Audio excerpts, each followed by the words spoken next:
Welcome back. Today we're going to talk about something we haven't spoken about in quite a while, the inverted bond market. But where are we now? Now, we'll preface all this by saying the full analysis is now available in our Substack newsletter, and we'll show you exactly how to get to that. Right now, we take a look at the left-hand side of the chart, and that shows us a picture of what we would consider a normal yield curve. That occurs when the long-term maturity bond, like the blue one, the 10-year U.S. Treasury, which currently pays at 237, is a higher yield than the short-term, the 1-year U.S. Treasury, the red line. However, an inverted yield curve occurs when the long-term is lower than the short-term. We see here the red line represents a 1-year U.S. Treasury, which is above the blue line, the 10-year U.S. Treasury. This is considered to be an inverted yield curve. The white lines represent the inversion, how much more the 1-year U.S. Treasury is than the 10-year. And it's important to note that typically under normal market conditions, we would expect the treasuries, the bonds with longer maturities, to pay a higher yield. Currently, we have an inverted bond market around 0.77%, almost 1% inversion between the two. Now, this is what an inverted yield curve looks like when it begins. The 1-year U.S. Treasury, the red line, typically crosses above the 10-year U.S. Treasury. This occurs when the near-term expectation of interest rates is higher than the long-term outlook, such as right now. Right now, we have high interest rates, but the long-term outlook is that interest rates and basically economic conditions may deteriorate over time. The moment that we see the red line, the 1-year U.S. Treasury cross above the 10-year, that marks the beginning of the inverted yield curve. Now we can see here the inverted yield curve now turns south as, again, the red line crosses above the blue line. At this moment, we can see we start counting this in negative territory, meaning we have a negative inversion. Now, the inversions last a certain amount of days, of course. On the left-hand side, there are two very significant inverted yield curve conditions that we should make note of. The first took place March 20th of 2000, where the inverted yield curve began and persisted for 289 days through January 3rd, 01. The second most notable of recent history inverted yield curves occurred on December 27th, 05 through June 6th, 07, and lasted for 526 days. Well, the current inverted yield curve began July 12th, 2022, and still persists today. As of January 14th, we're up to 551 days. This is the longest inverted yield curve we've seen, and this is not the only record, by the way, it's setting. Now we can see here, it's important to note when the inverted yield curve ends, that's when we typically see an acceleration to the downside. In particular, the inverted yield curve typically ends when the short-term bond, the red line, the 1-year U.S. Treasury, crosses back below the long-term, the blue line. That's when we see prices really go down. This coincides with a Federal Reserve that starts to slash interest rates. Now we can see in 2007, the same pattern also held true. We saw an inverted yield curve where the 1-year U.S. Treasury was above the 10, but then when it crossed back below, we saw a sense of urgency. The central bank, the Federal Reserve, cut interest rates aggressively, and the 1-year, the short-term maturity bond, which is much more sensitive to interest rates, went down much faster. Present day, we can see the red line 1-year U.S. Treasury is still well above the 10-year and shows little signs, at least at this point, of reversing course. You may ask, what is a market performance during the inverted yield curve? And there's a popular misconception that stocks do poorly during inverted yield curves. Quite the contrary. There was a market sell-off starting during the inverted yield curve on the left-hand side, March 20th, 2000, the S&P 500 through January 3rd of 01 was down around 7%.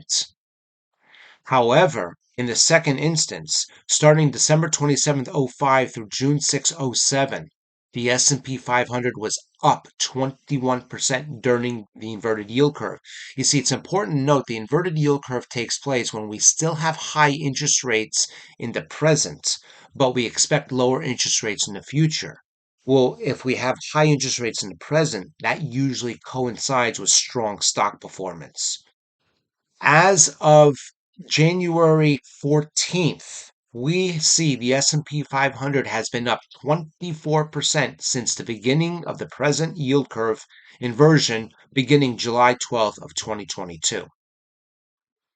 Now, the white line in this case represents the S&P 500, and in particular, notice how the S&P 500, the stock market, accelerated lower as the inverted yield curve ended. This occurred when the red line, the 1-year US Treasury, crossed quickly below the 10-year. Notice the white line, how it really accelerated to the downside. This coincides with the Federal Reserve cutting interest rates. This coincides with a level of urgency as economic conditions really start to deteriorate. The same pattern, of course, held true in 2007. Stock market was quite strong up until that point. All of a sudden, we see the 1-year cross back below the blue line, the 10-year, and the white line, the S&P 500, accelerates lower. Present day, we can see the 1-year US Treasury still well above the 10-year. Notice in particular a very interesting phenomenon. The blue line, the 10-year US Treasury, has a very close inverse or opposite correlation to the S&P 500. When the 10-year US Treasury goes up, the S&P 500 goes down. When the other goes up, the other goes down. Interesting to see how the stock market has become very sensitive to the anticipation of higher interest rates because we already have very high interest rates. And the perception is if these high interest rates last any longer, they could really weigh on corporate profits.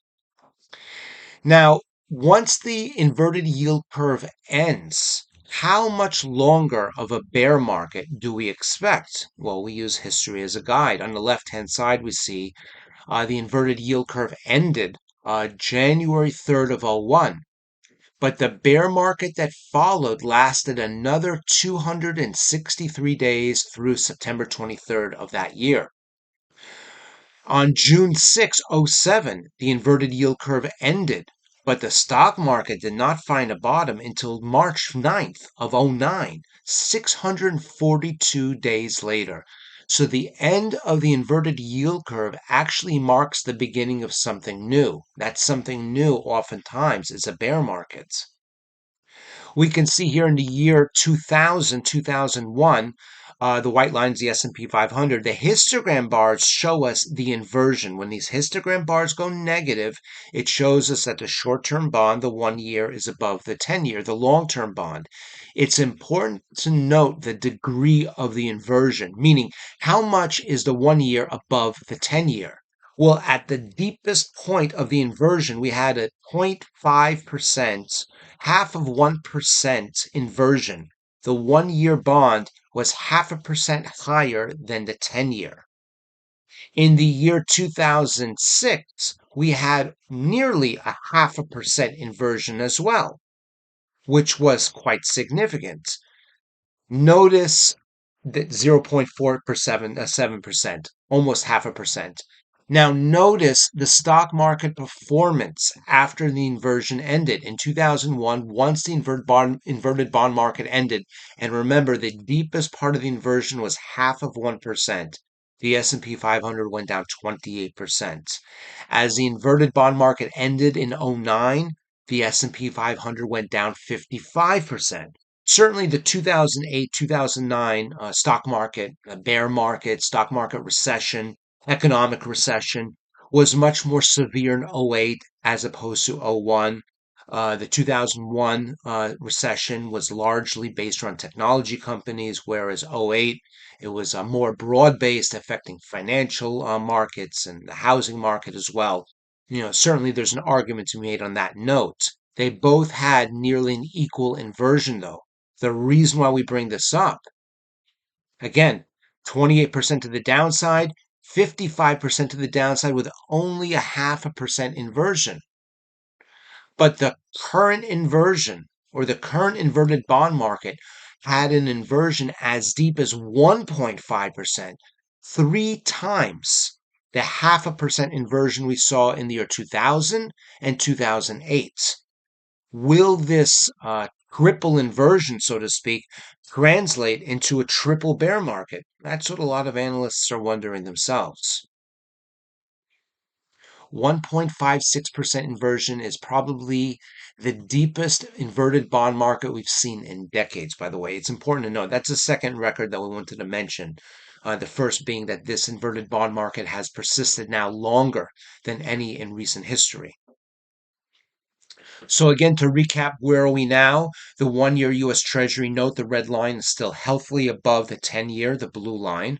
And this coincides with, so far, pretty strong stock market performance. But we know historically the depth of this inversion and the longevity certainly is cause for concern.